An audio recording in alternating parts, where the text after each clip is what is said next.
नमस्कार मित्रों, मैं विनोद स्वामी आशियाना म्यूजिक स्टूडियो से।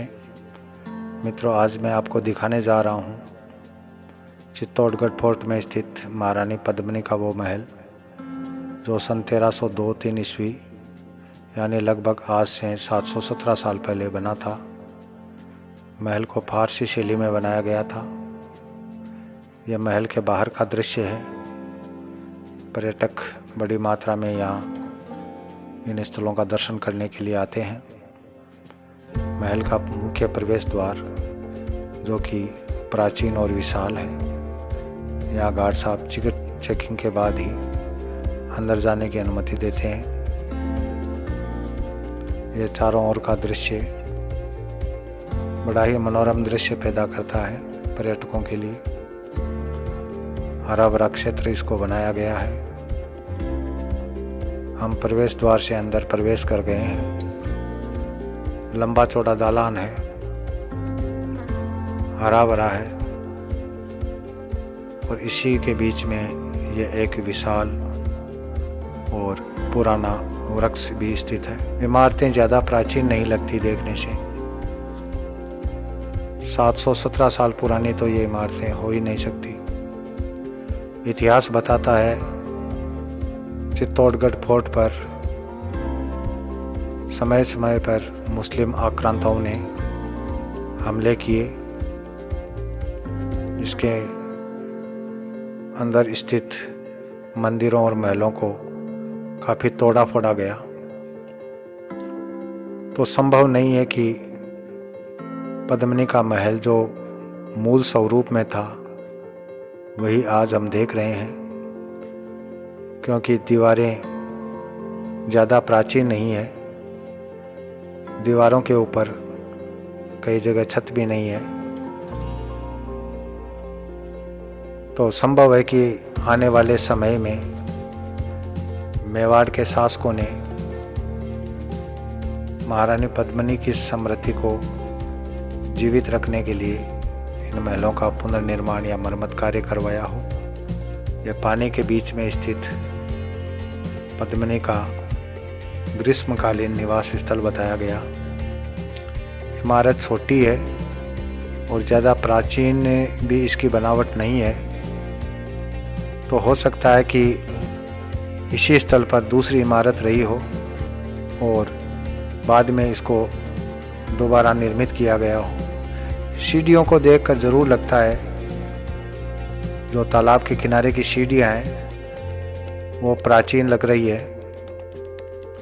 तालाब में पानी कम है। ये एक छतरीनुमा आकृति और है, ज़्यादा बड़ी नहीं है। सीढ़ियों से इसके ऊपर चढ़ा जा सकता है। यह आकृति भी ज़्यादा पुरानी नहीं है। चारों ओर खिड़की दरवाजे हैं। फुलवारी बड़ी सुंदर है। यहाँ के पौधे अनेक सुगंधित पुष्पों से भरे हुए हैं। मेरे जैसे प्रकृति प्रेमी के लिए यहाँ फोटोग्राफी और वीडियोग्राफी करने के पर्याप्त अवसर है। तो आप स्वयं देख सकते हैं कि ये हरियाली है, वो नवीनता लिए हुए हैं। और दीवारें और ये जो सामने इमारत दिखाई दे रही है ये भी ज़्यादा पुरानी नहीं लग रही है। लेकिन खुशनसीबी की बात यही है कि हम आज उस स्थल के दर्शन कर रहे हैं जहाँ पर कभी न कभी इस दुर्ग की महारानी पद्मिनी के चरण कमल पड़े होंगे। हमारे लिए यह स्थल किसी तीर्थ स्थान से कम नहीं है। आज हम अपने आप को धन्य मान रहे हैं। ऐसे पावन स्थल के दर्शन करने का सौभाग्य हमें मिला। हमारा ग्रुप, फैमिली मेंबर सब हम साथ हैं। महारानी पद्मिनी के लिए कहा जाता है कि वह सिंगल द्वीप की राजकुमारी थी। कुछ इतिहासकार इसको सही नहीं मानते हैं। उनका मानना है कि ये मध्य प्रदेश या राजस्थान के ही किसी राज्य की राजकुमारी थी, क्योंकि रावल रतन सिंह के पास शासन करने के लिए कोई ज़्यादा समय नहीं था। मात्र 1 वर्ष ही वो शासन कर पाए, तो ये संभव नहीं लगता कि वो सिंगल द्वीप, जिसको वर्तमान में श्रीलंका कहते हैं, वहां तक जाकर के महारानी पद्मिनी को ब्याह कर लाए थे। मित्रों, इतिहास संभावनाओं पर आधारित होता है। मैं इतिहास का विद्यार्थी रहा हूं, तो संभावनाएं ही व्यक्त की जा सकती है। हमारे पास इसका कोई पुख्ता प्रमाण नहीं है,